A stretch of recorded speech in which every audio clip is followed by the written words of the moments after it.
Poor thing. And that was my child. How old's your baby? He's 2. Aha, yep. He will not go to bed. It's too boring. Yeah, I would be surprised if we don't see little knocks at the door at some point.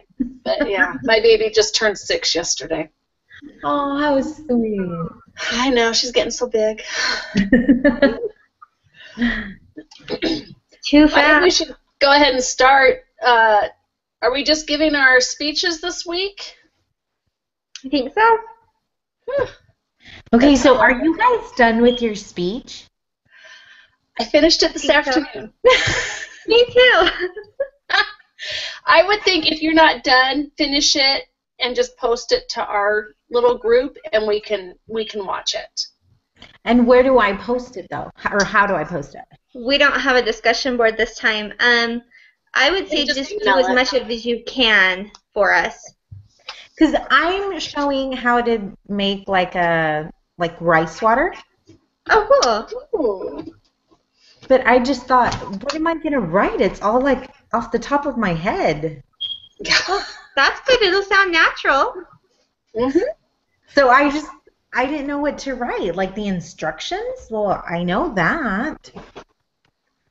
Yeah, and maybe talk about how you learned to make it. Okay. You know, who taught you? My mom. Okay. So, and you can talk about how, cooking is also, a relationship builder. Okay. Let me write this down. I'm really good at giving other people ideas.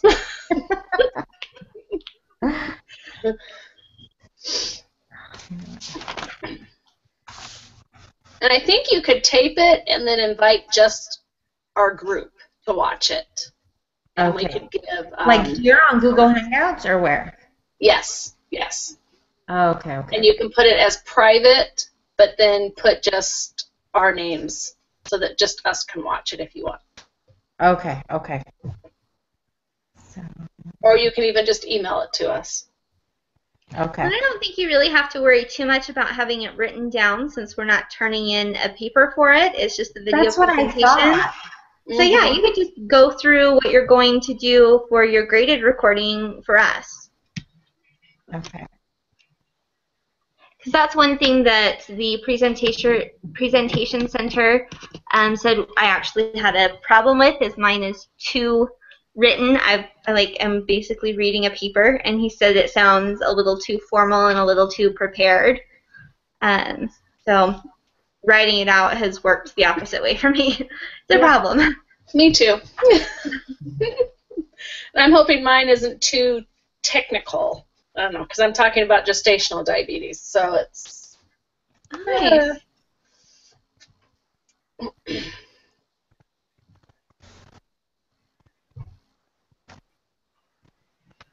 Okay, well, I can go first if you guys want. Okay. Okay. Do my glasses bug you? Do I need to take them off so you don't see the glare? It doesn't bug me. Okay. Because I can read a lot better if I have them on. Okay, here goes. Gestational diabetes is one of the most common health problems for pregnant women. It affects about 5% of all pregnancies, which means there are about 200,000 cases each year. If not treated, gestational diabetes can cause health problems for mother and fetus. No one knows what causes gestational diabetes, but there are symptoms. There's an easy test that pregnant women take to see if they have gestational diabetes. And only pregnant women can get it. The doctors have an idea also how gestational diabetes can affect the unborn baby. But I want you to know that these are ideas. The doctors aren't 100% sure of the effects and why it affects different babies differently. Gestational diabetes is a diabetic condition that occurs during pregnancy and usually goes away after the birth of the baby. In fact, the word gestational means during pregnancy. If a woman gets diabetes or high blood sugar when she's pregnant, but she never had it before, then she has gestational diabetes. When you have gestational diabetes, it means your blood sugar is too high. Some of the symptoms can be increased thirst, weight loss, in spite of increased appetite, fatigue, increased urination, nauseous, vomiting, frequent infections, including those of the bladder and skin, and blurred vision. Diabetes is of metabolism, which is the way your body uses your food for energy and growth.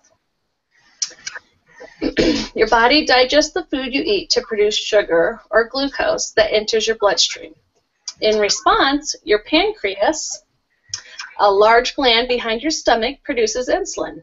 Insulin is a hormone that helps glucose move from your bloodstream into your body's cells, where it's used as energy.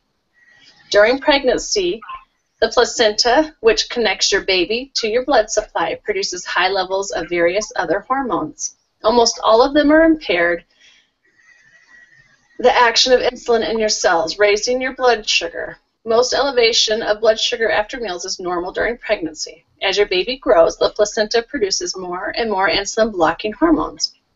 In gestational diabetes, the placental hormones provoke a rise in blood sugar to a level that can affect the growth and welfare of your baby. Gestational diabetes usually develops during the last half of your pregnancy, sometimes as early as the 20th week, but generally not until later.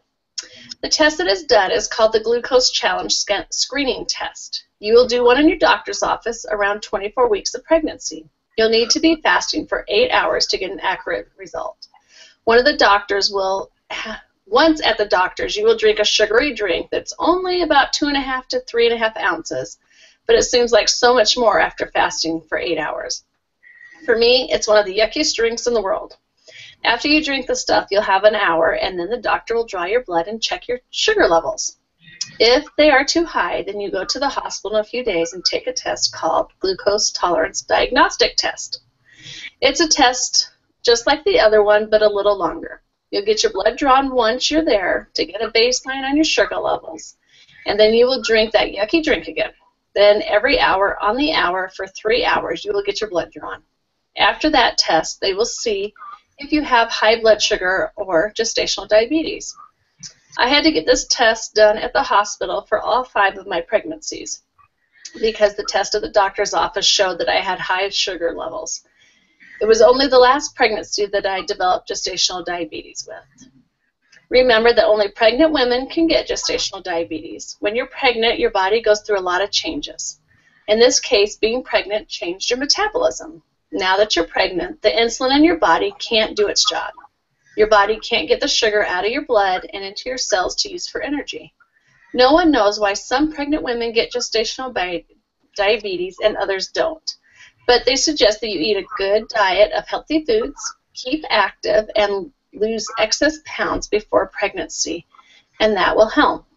This won't guarantee that you won't get gestational diabetes, but it will help.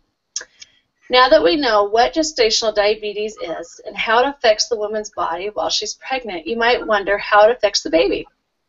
Most women who have gestational diabetes give birth to healthy babies, especially when they keep their blood sugar under control, eat a healthy diet, get regular, moderate physical activity, and maintain a healthy weight. I tried to do this once I was diagnosed with gestational diabetes. In some cases, though, gestational diabetes can affect the baby. Your baby could get one, all, or none of these side effects from you having gestational diabetes. Your baby could become large, and you could have to deliver the baby by C-section. But my baby was a normal size. She was actually one of my smallest babies, weighing only 7 pounds. The baby's blood sugar could be too low, and you would need to feed the baby right away. The hospital will monitor your baby's blood sugar levels for the first few days by pricking her little foot, and my youngest actually has a scar on the bottom of her foot from being pricked so many times. And then they would put the baby, and then another side effect is your baby could have jaundice, where the baby's skin turns yellowish, and then they would put the baby under special lights or in the sunlight. The baby could have respiratory distress syndrome, where the baby has a trouble breathing and need oxygen, or the baby could have low calcium and magnesium levels. And this could be treated just with supplements. As you can see, gestational diabetes is a serious condition that all pregnant women need to get checked for. Once you have taken the glucose test and found out if you have gestational diabetes, you need to take steps to take care of yourself and your baby. The doctors don't know why women get gestational diabetes, but if you eat healthy, exercise, and be at your target weight before you get pregnant, your chances are better not to get gestational diabetes. If you do get gestational diabetes, you need to watch your blood sugar levels so that they don't get too high or too low, which mine always seem to do. It doesn't always affect your baby, but it could. Your baby's weight could be affected, or her blood sugar levels. The baby could also have jaundice or have trouble breathing. When I was diagnosed with gestational diabetes, the doctors gave me a lot of brochures telling me all about it and how it could affect my baby. It was scary. So I had to take a step back, take a deep breath, and realized I could do this. Okay. And I know mine's rehearsed. I've got to try to somehow not have it so rehearsed. I don't know how to do that, but. You know, I was going to say, have you tried just putting some of the, when you use your visuals, just write some of it on the back so you can put it in the front and just, you know, not necessarily read it off, but you already know what you're talking about with that visual? Yeah, I could do that. That would be a good idea. Okay. One thing I noticed, I was watching the time and you're over the 5 minutes. Okay, that's what I was. It's so hard. I didn't even hardly get to touch the subject at all. I was like, there's so much more that needs to be. There are a couple of things that stood out to me, though, that you could cut out to bring it down. You repeated that the doctors don't know why women get diabetes, gestational diabetes, 3 different times. Okay. And that it doesn't always affect the baby. You said that 2 or 3 times, and you went over all of the symptoms that the baby could have 2 different times. Okay. So if you cut that down to 1 time for each, you also explained what a mom can do if she is diagnosed more than once. Well, yeah, because in my conclusion, I was trying to summarize. To wrap it up. But maybe we don't have to do that where it's not a English paper. I don't think you would need to in this situation, particularly since some of what you're summarizing happened just right before your conclusion. Yeah. Okay. Okay. That would help with your time. Okay. And then I also noticed that when you were going through some of the symptoms, you said nauseous and then vomiting instead of nausea and vomiting. Okay. And if you look up at the camera a little bit more, you can see your eyes following. I know. I thought about it. I was like, I wonder if we could do it as like a PowerPoint and just hear our voice so that they can't see my eyes. One thing that I do, because I feel like I have to read it too, but I try to minimize it and put it up as close to my camera as I can so that as I'm reading right along the top. And okay. That way I'm not looking down. I did that last time, and I actually had it just on my computer screen so that I could read it off of that versus looking down.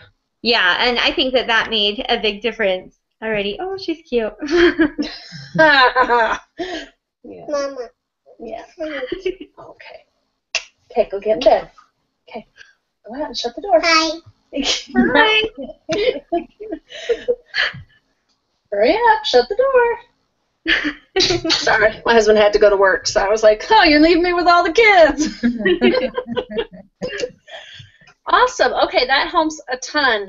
You know, I hate giving speeches. I've taken like 3 or 4 communication classes, and I thought I was done. And the ladies, whatever you call them, the graduation plan, they're like, oh, no, you have to do 1 more. I was like, what? It never ends. I know, but it's good. It's good. And thank you for all of your feedback, because I was, yeah. Yeah, but that was good. That was informative. Yeah. It really touches important points. Okay, and maybe I could cut down on that first, how it all works in your body. Maybe summarize it a little bit. So you still get it, but it's not, I don't know, I kind of felt like it was drawn out. Does that make sense? Yeah, but I actually thought that part was really interesting. Okay. But maybe you could bring it down just a little bit. I thought that was interesting. One question I did have, when you were talking about it, I know that gestational diabetes only happens for pregnant women, but are people who develop gestational diabetes more at risk for diabetes further on? Like after they are. But see, that's what I'm. Yeah. Interesting to know. I could, because your likelihood of getting diabetes is doubled. And after actually having gestational diabetes, I was pre-diabetic after having the baby for probably another year and a half until I could get it controlled again with exercise and diet. And now I'm not pre-diabetic, but it's something I always have to watch. I can tell when my blood sugar is too low. I have a hard time. Mine always goes too low. And the doctors always tell me, oh, it's no big deal. But it is. I get nauseous. I get really nauseous at night because my blood sugar is too low, and so I have to go eat a spoonful of peanut butter and some milk or cheese, and that gets it back up.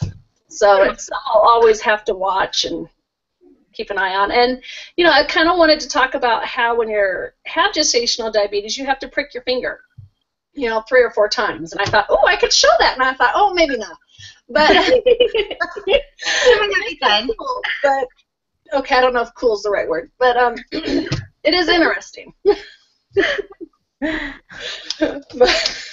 Well, if you can manage to put that in, even if you just said where gestational diabetes is exclusive for pregnant women, it does increase their chances of developing whichever type of diabetes in the future by, you said they're twice as likely? Yes, I think that was it. I know it was a high number. Yeah, so gestational diabetes is exclusive to pregnant women, but women who develop it are twice as likely to develop diabetes in the future or something like that. Okay. So it's still short and condensed, but because that was the first thing that popped into my mind, and I was wondering throughout your whole speech if you were going to answer that question. Yeah, oh, good to know. Okay, that's perfect. Because, I wondered what else I could put in, but what I could kind of take out. So that's great. I will definitely do that. I really liked it. I did too. Okay. It was scary, but yeah, they do. They give you tons of information, and then they're like, oh, have fun. I mean, thanks. It was so nerve-wracking how they kept saying, oh, your baby could be really huge. And I'm just thinking, are you kidding me? My last baby was almost 9 pounds. And I'm like, oh my gosh. Ah! But she was the same weight as my oldest. They were my smallest babies at 7 pounds. So it was interesting. So what I was just wondering is, did you have to go through the whole hospital ordeal? What do you mean? Like having to go afterwards and every 3 hours being checked and all that? Yeah, I said that in it. So, right. So what I'm wondering is, instead of reading it, maybe you can just talk about it. Yeah. Okay. I could do that. Okay. Kind of just like that experience and say, okay, so this is what happens, when you have to go to the hospital and do this and do that, and that'll help with the reading. Okay. Yeah. Perfect. I guess, when I think of a speech, I think, oh, it's got to be totally, everything. I have a hard time ad-libbing. I'm the same way, and I end up repeating things that I've already said if I'm just trying to go off, even if I'm trying to follow an outline. I'll mention something that I have outlined somewhere else. I'm like, oh, great, now how do I transition? How do I wrap that up? Yeah, like in my conclusion, I was like, I just talked about all the symptoms. Why am I saying it again? But, okay, those are great. Thank you, girls. I'm excited. That will make it so much better. Now it's one of your guys' turns. So I don't have it. I don't have it done because, like I said, I'm just doing it off the top of my head. But what I did have questions with is, since I'm showing it, I'm using a blender. and I don't think it's a very good idea to use it like in the video. Can you stop the video, blend it, and then turn it back on? I don't know if you can on Hangouts. Well, what I'm wondering that I'm going to do is I'm just going to have one that's not blended and one that is, but just have the blender there to, show. Perfect. Oh, yeah, you That's have like to what blend they this do out. on the TV shows. Yeah, where they've got one already in the oven that they pull out after they put the one they showed you to make in. That's what I'm going to do. I think Yeah, that's that the is way to go. perfect. Yeah, that was I was trying to figure out how to do it, and then I had another one, and I can't remember what it is, but I think it was just that, and then do I, like, honestly, where in my house do I do it? My house is not very big, so I'm I would do thinking, it in your kitchen. Do it in your kitchen, since that's what you're doing it on. that's what Giada I de thought. Laurentiis style. The what? Do it Giada de Laurentiis style, like Oh, in a yeah. Food Network. So, okay, so that's what I'm going to do. I And think I'll that would make be sure perfect. I want to get it done by tomorrow because I have my appointment with the center on Thursday morning actually. And I'm just going to email it to them also. So I'll Oh, send you guys, yeah, I'll send you guys a copy too. Yes, that would be great. I want to see it. Cool. Okay. So I guess I will go then. Oh, I hate this. That's why I did it first, so I could get it out of the way. Okay. There are many things going on in the public school system that concern parents. Things like Common Core and new sex education classes in elementary school have people very concerned with the direction the educational system is headed. But not all changes to the way students are educated today are negative. Many American students have the incredible opportunity to grow up bilingual through dual immersion language programs. Program availability in each area is determined by committees of politicians and educational experts who analyze projected future economic needs of the state, as well as current and potential foreign partners that will help fill those needs. Utah offers 5 languages: Chinese, Spanish, Portuguese, French, and German. Each language serves different aspects of economic development. For example, German is important for engineering, pharmaceuticals, and green technology sectors, while Brazil's rapidly growing economy makes Portuguese valuable for future trade endeavors. To produce fluent foreign language speakers, these programs must be in-depth and extensive. Training begins in first grade for most schools, though some start at kindergarten. Students spend half of their day in target language classes with a teacher who never speaks a word of English. They study math and content courses, which include social studies, science, art, literacy, and vocabulary. Teachers build vocabulary through using a variety of tools, such as picture books, toys, stuffed animals, and food. A teacher may start the class by asking, "Wo ist der Hund?" and then retrieve a dog, or they may say, "Das ist ein roter Apfel." The second half of the day is spent in English with a different teacher who reinforces the principles taught in math and the content areas. This outline is followed through 6th grade.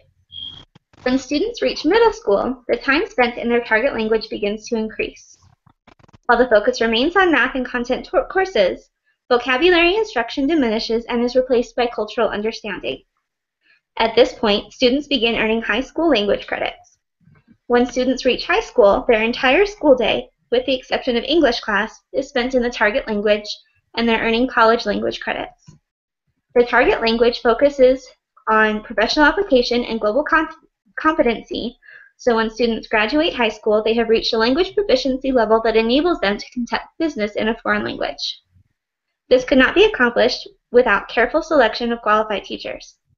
In the younger grades, all teachers are native speakers, often hired straight from the country of origin to teach in their schools. In the upper grades, it's not required that a teacher be a native speaker, but they must have obtained a degree in the target language and passed language proficiency tests, which are conducted by target language government officials, and student teachers are selected from exchange programs from the target country. The programs are obviously well thought out and executed, but why is this opportunity a big deal?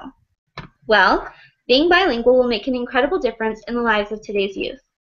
Speaking a second language will open up doors to higher education opportunities they would otherwise be unqualified for. For example, German universities offers free tuition to any individual of any nationality who has the proper grade point average and sufficient knowledge of the German language. Beyond college are expanded career opportunities, but the benefits begin long before students are looking for jobs or submitting college applications.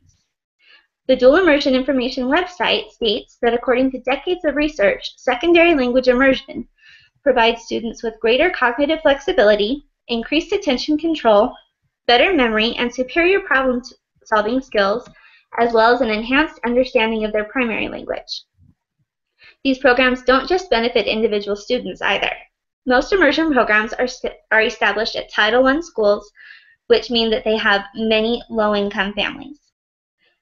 These programs make these schools more appealing to affluent families, which results in more parental involvement, including volunteer hours, which increases scores for all students, not just those in the immersion program.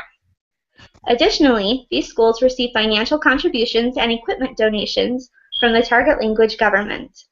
The German immersion school in our area recently received iPads and new equipment for their computer lab, which is used by all students from the German government. Heading into the macro system level, dual immersion programs benefit society as a whole because they focus not only on the language itself, but on cultural understanding. This helps foster sensitivity, respect, and personal connection with those around the world, and teaches the youth that humanity has more in common than we have differences between us, no matter where we come from. This will continue to grow in importance and even marketability in our increasingly globalized yet divided world.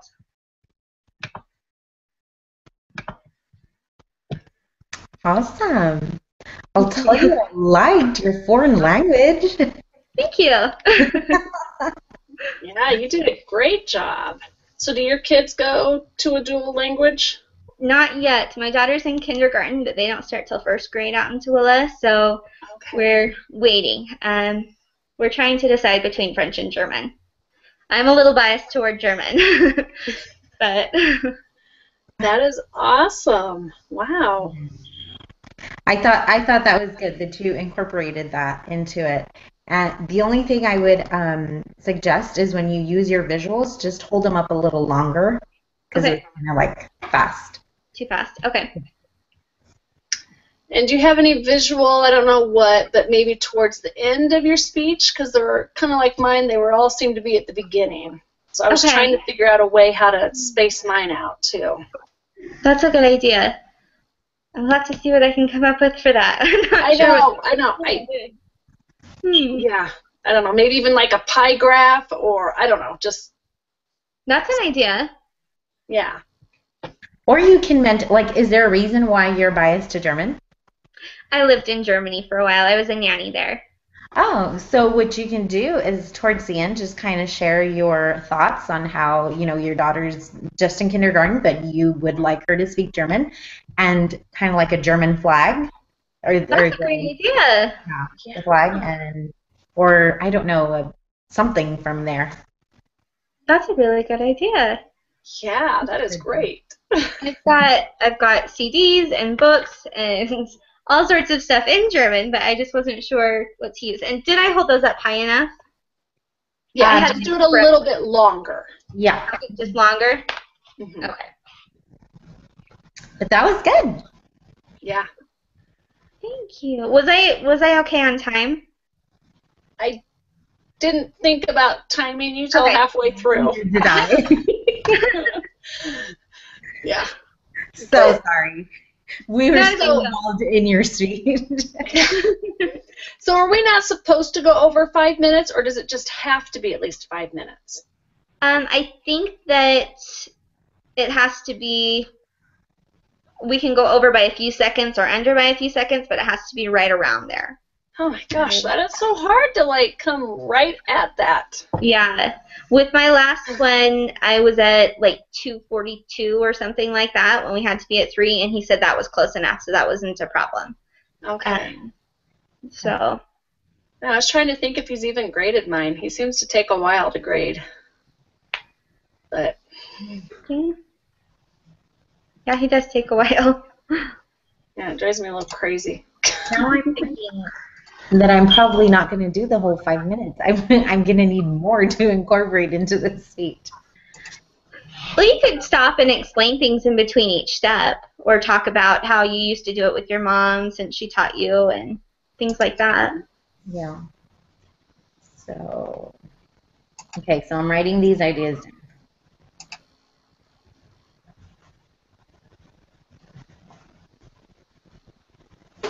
Okay. Awesome, ladies. Cool. All right. I think we're set.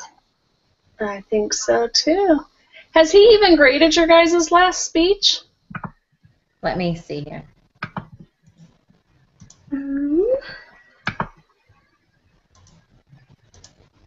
Oh, I guess so.